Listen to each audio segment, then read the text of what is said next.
ஃபினான்ஷியலாக நல்ல ஒரு இடத்துக்கு போகிறதுக்கு சரியான விதத்தில் பணத்தை சேமிக்கிறது ரொம்ப முக்கியம். ஒரு சில நேரத்தில் பார்த்தோம்னா நம்மளுக்கு வர வருமானம் அப்படியே செலவழிஞ்சு போகிற மாதிரி நமக்கு இருக்கும். ஸோ நம்மளுடைய வாழ்க்கையில் பார்த்திங்கன்னா ஒரு சில விஷயத்தை நம்ம மாற்றிக்கிட்டோம் அப்படின்னு சொன்னால் நம்மளாலையும் ஈஸியாக சேவ் பண்ண முடியும். இந்த வீடியோ எதை பற்றி அப்படின்னு பார்த்தீங்கன்னா, நம்மளோட வீடியோவில் ஒருத்தவங்க கமெண்ட் பண்ணியிருந்தாங்க. அவங்களோட சேலரி பார்த்திங்கன்னா 35,000 இருக்குது அவங்களோட இன்கம்மு. ஆனால் அவங்களோட பட்ஜெட் வந்து எப்படி க்ரியேட் பண்ணுறது அப்படின்னு நம்மளை கேட்டிருந்தாங்க. என்னென்னா வாடகையே பார்த்திங்கன்னா அவங்க 12,000 ரூபா கொடுக்குறாங்க. ஸோ அதுக்கான ப்ராப்பர் பட்ஜெட் எப்படி போடுறது அப்படிங்கிறது அந்த வீடியோ யார் யாருக்கெல்லாம் யூஸ்ஃபுல்லாக இருக்குன்னு நினைக்கிறீங்களோ கண்டிப்பாக ஸ்கிப் பண்ணாமல் பாருங்கள். ஸோ இப்போ 35,000க்கு ஒரு ப்ராப்பர் பட்ஜெட் போடணும் அப்படின்னு பார்த்தீங்கன்னா, இது வந்து எந்த சேலரியாக இருந்தாலும் சரி தான். உங்களுக்கு எப்படி போடணும் அப்படின்னு பார்த்தீங்கன்னா, நீட்ஸுக்கு பார்த்தீங்கன்னா 50% நீங்கள் ஒதுக்கிடணும், வான்ஸுக்கு 20% ஒதுக்கிடணும், சேவிங்ஸுக்கு பார்த்தீங்கன்னா 30% ஒதுக்கிடணும். அதாவது நீட்ஸ்ன்னு பார்த்தீங்கன்னா இந்த சம்பளத்தில் 35,000ல் பார்த்தீங்கன்னா 17,500 ரூபா தான் நம்மளோட நீட்ஸாக இருக்கணும். நம்மளோட அடிப்படை தேவைகள் எல்லாமே அதுக்குள்ளே தான் இருக்கணும். அப்புறம் வான்ஸ் பார்த்தீங்கன்னா 20% நான் போட்டிருக்கேன், அதாவது 7,000 ரூபா. சேவிங்ஸ் பார்த்தீங்கன்னா உங்களுக்கு 30% இருக்கணும், அதாவது 10,500 ரூபா இருக்கணும். உங்களுடைய வருமானம் 35,000 ரூபா இருக்குது அப்படின்னா இதுதான் ஒரு ப்ராப்பரான பட்ஜெட். அதாவது நான் எப்படி இந்த பட்ஜெட் கிரியேட் பண்ணியிருக்கேன் அப்படின்னு பார்த்தீங்கன்னா 50-20-30 ரூல் யூஸ் பண்ணியிருக்கேன். நான் வந்து 50-30-20 ரூல் யூஸ் பண்ணி ஒரு வீடியோ போட்டிருக்கேன். மேலே கார்டில் கொடுக்குறேன், வேணுங்கிறவங்க செக் பண்ணி பாருங்கள். அது எப்படின்னு பார்த்தீங்கன்னா, வான்ஸில் வந்து உங்களுக்கு 30% இருக்கும், சேவிங்ஸ் பார்த்தீங்கன்னா 20% இருக்கும். ஆனால் வந்து நம்ம ஃபினான்ஷியல் ஃப்ரீடமாக இருக்கணும் அப்படின்னு நினைக்கிறதுனால இந்த மெத்தடை ஃபாலோ பண்ணிக்கோங்க. சேவிங்ஸுக்குன்னு பார்த்தீங்கன்னா 30% ஒதுக்கிடுங்க, வான்ஸுக்கு பார்த்தீங்கன்னா 20% ஒதுக்கிடுங்க. இப்போ வந்து இவங்களோட சேலரி பார்த்தீங்கன்னா 35,000 இருக்குது. அதில் மாதம் ரெண்ட்டு பார்த்தீங்கன்னா 12,000 ரூபா கொடுக்குறதா சொல்லியிருக்கீங்க. பஸ் ஃபீஸு அப்படின்னு சொல்லியிருக்கீங்க. நான் ஒரு 2,000 போட்டிருக்கேன் மாதம். அது இல்லாமல் மெடிக்கல் எக்ஸ்பென்சஸ்க்கு ஒரு 2,500 நான் போட்டிருக்கேன். இது மூணுமே பார்த்தீங்கன்னா உங்களுக்கு கண்டிப்பான செலவாக இருக்குது. மாதம் கட்டாயம் பண்ண வேண்டிய செலவு தான். இதுவே பார்த்தீங்கன்னா உங்களுக்கு 16,500 ரூபா வந்துடுது. ஸோ இதில் உங்களுக்கு ரெண்ட்லேயே பார்த்தீங்கன்னா பணம் ரொம்ப ஜாஸ்தி போயிடுது இந்த சேலரிக்கு. ஸோ இதுக்கு என்ன பண்ணலாம் அப்படிங்கிறது நான் சொல்கிறேன், வீடியோவில் எண்டில் சொல்கிறேன். ஸோ இந்த 3 செலவுமே உங்களுக்கு 16,500 ரூபா வந்துடுது. அது இல்லாமல் நம்மளோட அத்தியாவசிய தேவைகள் இருக்குது. நம்மளோட நீட்ஸ் என்னென்ன அப்படின்னு பார்த்தோன்னா, மல்லிகைன்னு போட்டு 4,000 ரூபா போட்டிருக்கேன். உங்களோட கிராசரிஸ் எல்லாமே சேர்த்து ஒரு 4,000 நீங்கள் போட்டுக்கோங்க. அது இல்லாமல் காய்கறி பார்த்தீங்கன்னா 1,600. அதாவது இது எல்லாமே நான் மந்த்லி சொல்லியிருக்கேன். ஸோ காய்கறி 1,600ங்கும் போது நீங்கள் வாரம் என்ன பண்ணுங்கன்னா ஒரு 400 ரூபா, காய்கறிக்காக 400 ரூபா ஒதுக்குனிங்கன்னா உங்களோட பட்ஜெட்டு கரெக்டாக இருக்கும். வாரத்துக்கு 400 ரூபா அப்படிங்கும்போது மாதத்துக்கு 1,600 ரூபா வரும். அதுவும் இல்லாமல் நான்வெஜ் பார்த்தீங்கன்னா அது ஒரு 2,000 போட்டிருக்கேன். அதுவுமே ஒரு வாரத்துக்கு 500 அப்படின்னு சொல்லிவிட்டு 4 வாரத்துக்கு 2,000 ரூபா போட்டிருக்கேன். ஸோ கண்டிப்பாக ஃப்ரூட்ஸ் நீங்கள் பசங்க இருக்கிற வீட்டு சொல்லியிருக்கீங்க, கண்டிப்பாக ஃப்ரூட்ஸ் எடுத்துக்கோங்க. நீங்களுமே சரி தான். ஸோ செலவுகள் ஆகுதுங்கிறதுனால நம்மளோட ஹெல்த் கண்டிஷனை நம்ம பார்த்துக்கணும். அது இல்லாமல் பாலுக்கு பார்த்திங்கன்னா 1,500 ரூபா போட்டிருக்கேன். ஸோ ஃபோனை ரீசார்ஜின்னு போட்டு 800 போட்டிருக்கேன். ஸோ 2 மொபைல் இருக்குது, 2 மொபைலுக்கு நீங்கள் ரீசார்ஜ் பண்ணுற மாதிரி இருந்தீங்கன்னா கட்டாயமாக 800 வரும். ஸோ கேபிள் கனெக்ஷன் உங்கள் வீட்டில் இருக்குது அப்படின்னா அதுக்கு ஒரு 300 ரூபா தனியாக போட்டிருக்கேன். கேஸ் பார்த்தீங்கன்னா 500 ரூபா போட்டிருக்கேன். அதாவது 2 மந்த்து ஒன்ஸ் தான் கேஸ் வாங்குற மாதிரி இருக்கும். அதனால் மாதம் அதுக்குன்னு 500 ரூபா நீங்கள் தனியாக ஒதுக்கிடுங்க.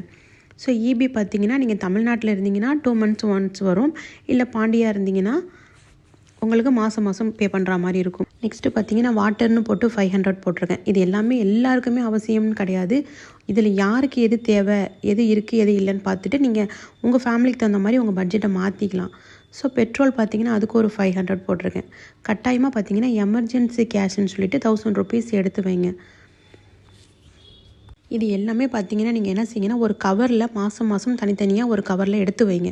ஸோ மளிகையா காய்கறியா இதுக்கான வீடியோவும் நான் போட்டிருக்கேன், நம்ம கார்டில் கொடுக்குறேன், செக் பண்ணி பாருங்கள். ஸோ எல்லாமே தனித்தனியாக நீங்கள் கவரில் எடுத்து, இப்போ தான் அது என்வலப் மெத்தட்லாம் சொல்லி நான் கேள்விப்படுறேங்க. நான் ஒரு 7 வருஷமாக நான் ஃபாலோ பண்ணுறேன். அதெல்லாம் எனக்கு அந்த பேர்லாம் எனக்கு தெரியாது. நான் ஆனால் இந்த கவரில் வச்சு நான் யூஸ் பண்ணிகிட்ருக்கேன். எனக்கு வந்து மாத கடைசி வரைக்கும் பணம் அல்ஹம்துலில்லாஹ் என் கையில் இருக்கும். இப்போ இது எல்லாமே சேர்த்து பார்த்தீங்கன்னா உங்களோட தேவைகள், அன்றாட தேவைகள் பார்த்தீங்கன்னா 15,200 ரூபா வந்துடுச்சு. அது இல்லாமல் பார்த்தீங்கன்னா உங்களோட வீட்டு வாடகை, ஸோ மெடிக்கல் எக்ஸ்பென்சஸ், பஸ் ஃபீஸ்லாம் இருக்குது. அது பார்த்தீங்கன்னா 16,500 ரூபா வந்திருக்கு. ஸோ இது ரெண்டுமே டோட்டலே பார்த்தீங்கன்னா உங்களுக்கு 31,700 வந்திருக்கு. ஸோ உங்களோட சேலரி பார்த்தீங்கன்னா 35,000ங்கும் போது இதுலேயே இவ்வளோ அமௌண்ட் போயிடுது. இப்போ நீங்கள் என்ன பண்ணுங்கள் அப்படின்னா, இதில் எது உங்களால் வந்து கட் பண்ணிக்க முடியும், எதுலையாவது உங்களால் சேவ் பண்ண முடியும் ஒரு 1700 அப்படின்னா, ஒரு வேளை உங்களுக்கு நான் வாட்டர்னு போட்டிருக்கேன், உங்களுக்கு அது இல்லாமல் கூட இருக்கலாம். பெட்ரோல்னு போட்டிருக்கேன், அந்த செலவு உங்களுக்கு இல்லாமல் இருக்கலாம். இந்த மாதிரி நீங்கள் எதையாவது அட்ஜஸ்ட் பண்ணிக்கிட்டு உங்களோட ரவுண்ட் ஆஃப் பண்ணிக்கோங்க. ஒரு 30,000 உங்களோட பட்ஜெட், மாதம் பட்ஜெட் பார்த்தீங்கன்னா உங்களோட எக்ஸ்பென்சஸ்க்காக 30,000 மட்டும்தான் இருக்கணும். முடிஞ்ச வரைக்கும் உங்களோட பட்ஜெட் எதனால் இடிக்குது அப்படின்னு பார்த்தீங்கன்னா, நீங்கள் ரெண்ட்டுக்கு தான் உங்களுக்கு ஜாஸ்தி போகுது. ஸோ முடிஞ்ச வரைக்கும் உங்களால் ஏதாவது அமௌண்ட் ரெடி பண்ண முடியும் அப்படிங்கிற ஒரு ஆப்ஷன் உங்களுக்கு இருந்ததுன்னா, ஏதாவது ஒரு லீஸுக்கு வீடு கிடச்சிது அப்படின்னு சொன்னால் நீங்கள் மாறிக்கிறது பெஸ்ட்டு என்ன கேட்டால். இல்லை அப்படின்னா தயவு செஞ்சு உங்கள் இன்கம்மை இன்க்ரீஸ் பண்ண பாருங்கள். அப்படி இருந்தால் மட்டும்தான் நம்மளுக்கு ஏதாவது ஒரு ஃப்யூச்சருக்காக நம்மளால் சேவிங்ஸுங்கிறது பண்ண முடியும். ஏன்னா உங்களுக்கு ஒரு டாட்டர் இருக்கிறதா சொல்லியிருக்கீங்க, ஒரு சன் இருக்கிறதா சொல்லியிருக்கீங்க. ஸோ அவங்களான ஃப்யூச்சர் இருக்குது, ஃப்யூச்சர் ஸ்டடீஸ் இருக்குது. ஸோ அதெல்லாம் நம்ம எப்படி பேலன்ஸ் பண்ண முடியுங்கிறத நீங்கள் இப்போலேருந்தே பார்த்தீங்கன்னா நீங்கள் அதுக்கான முயற்சி ஏதாவது எடுத்தால் தான் முடியும். அதனால் பார்த்தீங்கன்னா உங்களோட இன்கம்மை கொஞ்சம் இன்க்ரீஸ் பண்ண பாருங்கள். நெக்ஸ்ட்டு பார்த்தீங்கன்னா சேவிங்ஸு. அதாவது பார்த்தீங்கன்னா நீங்கள் அட்லீஸ்ட்டு பார்த்தீங்கன்னா ஒரு 5,000 நீங்கள் சேவ் பண்ண பார்க்கணும். 30,000 தான் உங்கள் எக்ஸ்பென்சஸ்ன்னு வச்சுக்கிட்டு பாக்கியை நீங்கள் சேவ் பண்ண தான் பார்க்கணும். இந்த சேவிங்ஸே இது கம்மி தான். இந்த அமௌண்ட்டுக்கு பார்த்தீங்கன்னா ஒரு 20% நீங்கள் சேமிக்கிற மாதிரி இருக்கும். ஸோ வேறு வழி இல்லை, இவ்வளோ தான் நம்மளால் முடியும் அப்படிங்கிறதுனால இந்த மாதிரி ஒரு பட்ஜெட் நான் போட்டிருக்கேன். நீங்கள் ஏற்கனவே என்கிட்ட சொன்னது என்னென்னா 2 இன்வெஸ்ட்மெண்ட் பண்ணுறேன் அப்படின்னு சொல்லியிருக்கீங்க. அது என்ன மாதிரி இன்வெஸ்ட்மெண்ட்டுன்னு எனக்கு தெரியல. ஸோ அது பெஸ்ட்டு தான். ஸோ பரவாயில்ல, இந்த சேலரிக்கு நீங்கள் வந்து 2 இன்வெஸ்ட்மெண்ட் இவ்வளோ எக்ஸ்பென்சஸ் போக நீங்கள் இன்வெஸ்ட்மெண்ட்டும் பண்ணுறேன்னு சொல்லியிருக்கீங்க. அப்புறம் ஸ்கூல் ஃபீஸ் பார்த்தீங்கன்னா நீங்கள் குவார்ட்டர்லி பே பண்ணுறேன் அப்படின்னு சொல்லியிருக்கீங்க. அதாவது term, first term, second term, third டேர்ம்னு இருக்கும். அந்த மாதிரி ஒவ்வொரு டேர்மாக நீங்கள் கட்டுறீங்க அப்படின்னு நான் நினைக்கிறேன். ஸோ இது நீங்கள் என்ன பண்ணலாம், ஸோ இந்த வருஷம் விட்ருங்க. இனிமேல் என்ன பண்ணுங்கன்னா, நீங்கள் கண்டிப்பாக மாதம் ஆர்டி ஒன்று ஸ்கூல் ஃபீஸ்க்காக நீங்கள் பேங்க்கில் ஓப்பன் பண்ணுங்கள். நீங்கள் உங்கள் ஸ்கூல் ஃபீஸ், உங்கள் பிள்ளைங்களோட ஸ்கூல் ஃபீஸ் எவ்வளோ இருக்கோ அதை நீங்கள் என்ன பண்ணுங்கன்னாக்கா 12ஆல் டிவைட் பண்ணிங்கன்னா ஒரு அமௌண்ட் கிடைக்கும். ஸோ அதை வந்து நீங்கள் மாதம் நீங்கள் ஆர்டி போட்டிங்கன்னா நீங்கள் 1 இயர்க்கான ஸ்கூல் ஃபீஸு நீங்கள் தாராளமாக உங்களால் ஈஸியாக கட்ட முடியும். ஸோ இல்லை இந்த வருஷம் நான் அதுமாரி பிளான் பண்ணல அப்படின்னா நீங்கள் என்ன பண்ணுங்கன்னா அதையும் தனியாக ஒரு கவரில் எடுத்து வைங்க. ஸோ ஸ்கூல் ஃபீஸ் எவ்வளோ வருதுன்ட்டு டிவைட் பண்ணி பாருங்கள். அதில் வர அமௌண்ட்டை நீங்கள் மாதம் எடுத்து ஸ்கூல் ஃபீஸ் அப்படின்னு ஒரு கவரில் எழுதி நீங்கள் வச்சுடுங்க. ஸோ நீங்கள் வந்து எப்போ பே பண்ண போகிறீங்க, எந்த டைமுக்கு கட்டுறீங்களோ அப்போதைக்கு நீங்கள் அதை எடுத்துகிட்டு போய் ஸ்கூல் ஃபீஸ் கட்டிக்கலாம்.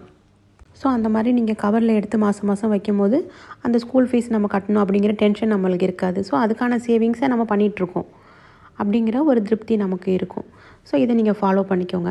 இதுலேயே 3,000 போயிருக்கு. நான் வந்து 3,000 நான் போட்டிருக்கேன். உங்களுக்கு எவ்வளோ இருக்குமோ நீங்கள் அதை நீங்கள் எழுதிக்கோங்க. என்னென்னா ஸ்கூல் ஃபீஸ் மட்டும்தான் இருக்கும்னு நினைக்கிறேன். நீங்கள் தான் மாதம் பஸ் ஃபீஸ் பே பண்ணுறேன் அப்படிங்கிற மாதிரி சொல்லியிருக்கீங்க. நெக்ஸ்ட்டு பார்த்தீங்கன்னா பேலன்ஸ் 2,000 இருக்கும். ஸோ இதுக்கு நீங்கள் என்ன பிளான் பண்ணலாம் அப்படின்னா பிபிஎஃப். ஸோ பெண் குழந்தை இருக்குது, ஒரு 10 வயசுக்குள்ளே உள்ள பிள்ளையாக இருந்தால் அப்படின்னா SSY போடலாம். அப்படி இல்லைங்கும் போது உங்களோட ஒரு ஃப்யூச்சருக்காக, ஒரு ரிட்டைர்மெண்ட்டுக்காக பிபிஎஃப் ஒன்று ஓப்பன் பண்ணிக்கோங்க அக்கௌண்ட்டு. அது பார்த்திங்கன்னா 15 வருஷத்துக்கு. இது வந்து லாங் டேர்முக்காக, அதாவது நம்மளோட ஃப்யூச்சருக்காக, நம்மளோட ரிட்டைர்மெண்ட்டுக்காக. ஸோ அதுக்கும் சேர்த்து தான் இப்போ நம்ம சம்பாதிக்கிறது பார்த்திங்கன்னா நம்மளோட ரிட்டைர்மெண்ட்டுக்காகவும் நம்ம ஏதாவது நம்ம சேவிங்ஸ் இருக்கணும். ஸோ நம்ம யாரையும் போய் அந்த நேரத்தில் சார்ந்து இருக்கக்கூடாது. ஸோ நம்ம கையில் அதுக்கான அமௌண்ட் இருக்கணும். ஸோ அட்லீஸ்ட் பார்த்திங்கன்னா ஒரு 1,000 நீங்கள் பிபிஎஃப்பில் போட்டுட்டு வாங்க. ஸோ நெக்ஸ்ட்டு என்ன பண்ணுங்கள் அப்படின்னா மாதம் வந்து கோல்டு சீட்டு ஒன்று போடுங்க. அது எதுக்கு அப்படின்னு பார்த்தீங்கன்னா, கோல்டு சீட்டு போட்டிங்கன்னா கோல்டு காயினாக வாங்குறது பெஸ்ட்டு. என்னென்னா 1,000 ரூபாய்க்கு போய் நம்மளால் எந்த ஜுவலும் அந்த அளவுக்கு எடுக்க முடியாது. ஸோ கோல்டு காயினை நீங்கள் வாங்கிக்கிட்டிங்கன்னா உங்கள் குழந்தைங்களோட ஃப்யூச்சர் பர்பஸ், அதாவது அவங்களோட ஹையர் ஸ்டடீஸ்க்கு அது யூஸ் ஆகும். அப்போதைக்கு உங்களுக்கு தேவைப்பட்டுச்சுன்னா அப்படின்னா, நீங்கள் உங்களுக்கு பணம் தேவை அப்படின்னா நீங்கள் அந்த காயினை சேல் பண்ணிவிட்டு கூட அந்த குழந்தைங்களோட படிப்புக்கு யூஸ் பண்ணிக்கலாம். இது நீங்கள் டிஜி கோல்டாக நீங்கள் வந்து பண்ணக்கூடாது. ஸோ அதில் வந்து உங்களுக்கு மேக்கிங் சார்ஜஸ், வேஸ்டேஜ் எல்லாமே இருக்கும் காயினுக்கு கூட. நீங்கள் நேரடியாக ஷாப்பு விசிட் பண்ணி அங்கே போய்ட்டு நீங்கள் சீட்டு சேர்ந்தீங்க அப்படின்னா அதில் உங்களுக்கு வேஸ்டேஜ் இல்லாமல், மேக்கிங் சார்ஜஸ் இல்லாமல் காயின் ஜிஎஸ்டி மட்டும் கொடுத்து நீங்கள் வாங்கிக்கலாம். ஸோ அதனால் நீங்கள் என்ன பண்ணுங்கன்னா நேரடியாக போய் நகை கடையில் போய் கோல்டு சீட்டு ஜாயின் பண்ணிக்கோங்க. ஸோ அதில் மாதம் நீங்கள் 1,000 ரூபா கட்டிட்டு வரும்போது நீங்கள் அது கூட ஆன்லைன்லேயே நீங்கள் பே பண்ணலாம். நீங்கள் காயினாக எடுக்கிறது பெஸ்ட்டு. ஸோ என்ன பண்ணுங்கள் அப்படின்னா முடிஞ்ச வரைக்கும் உங்களோட இன்கம்மை இன்க்ரீஸ் பண்ண பாருங்கள். நான் அதே தான் திரும்பியும் சொல்கிறேன். என்னென்னா உங்களோட ரெண்ட்டு ரொம்ப ஜாஸ்தியாக இருக்குது இந்த சேலரிக்கு. இல்லைன்னா உங்களுக்கு அமௌண்ட்டு பார்த்திங்கன்னா இன்னும் மிச்சமாகும், உங்களோட சேவிங்ஸ் இன்னும் அதிகமாகும். இல்லை அப்படின்னா உங்களோட வாடகையிலேருந்து லீஸுக்கு மாற ட்ரை பண்ணுங்கள். உங்களால் ஏதாவது பணம் ரெடி பண்ண முடியும் அப்படின்னு சொன்னால் நீங்கள் அந்த மாதிரி ரெடி பண்ணி ஒரு லீஸ் வீட்டுக்கு மாற ட்ரை பண்ணிங்கன்னா உங்களுக்கு இந்த வாடகையோட அமௌண்ட்டு பார்த்திங்கன்னா சேவ் ஆகும். உங்கள்கிட்ட ஏதாவது ஜுவல் இருக்குது, நம்மளால் பணம் ரெடி பண்ண முடியும் உங்களாலனாக்கா அந்த மாதிரி நீங்கள் ரெடி பண்ணி கூட நீங்கள் ஒரு லீஸ் வீட்டுக்கு மாறிட்டு நீங்கள் மாதம் மாதம் கொடுக்குற வாடகையை பார்த்திங்கன்னா அந்த நகைக்கு கட்டி வச்சு கூட நீங்கள் மீட்டுக்கலாம். ஸோ இந்த வாடகை உங்களுக்கு மிச்சமாகும். ஸோ எனக்கு தெரிஞ்ச விஷயங்கள்லாம் இந்த வீடியோவில் நான் சொல்லியிருக்கேன் அப்படின்னு நினைக்கிறேன். என்னோடய வீடியோ உங்களுக்கு பிடிச்சிருந்ததுன்னா மறக்காமல் நம்ம வீடியோவுக்கு லைக் பண்ணிக்கோங்க. உங்கள் ஃப்ரெண்ட்ஸ் அண்ட் ஃபேமிலிஸ்க்கு ஷேர் பண்ணுங்கள். என்னோடய சேனலை சப்ஸ்கிரைப் பண்ணி வச்சுக்கோங்க. நான் போடுற ஒவ்வொரு வீடியோவுமே உங்களுக்கு ஏதோ ஒரு வகையில் யூஸ்ஃபுல்லான வீடியோவாக தான் இருக்கும்.